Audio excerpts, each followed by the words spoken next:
Hey there! Welcome to Lesson 1 of Mr. Moor's Adventure to Uganda, the Bwindi Project.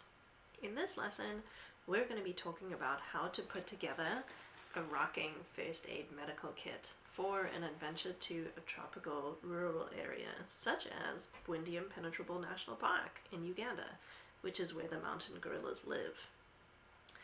We're also going to be reviewing some of the concepts that you have already learned about in life science or biology class, including classification or how to group living organisms together, scientific nomenclature, which is how to name organisms in a standardized way, and microorganisms in general, including bacteria, viruses, and fungi. At the moment, I am actually in quarantine fighting off a virus myself, the COVID virus of the Omicron variety. It's not a great time to be making a video because I don't look that great, I don't feel that great, my throat is really sore, I'm congested, my nose is dry because I've been blowing it so much, my eyes are kind of watery.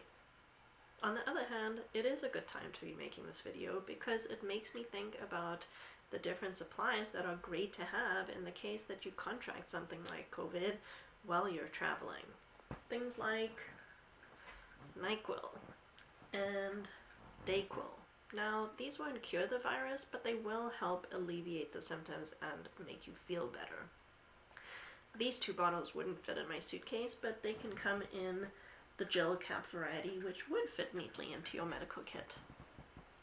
The bottom line is that being sick is no fun, and being sick while you're traveling is even less fun. However, having a well-stocked medical kit can help prevent you catching the beasties in the first place, and if you do happen to get hurt or sick, you can have some supplies that at least will help make the experience more bearable.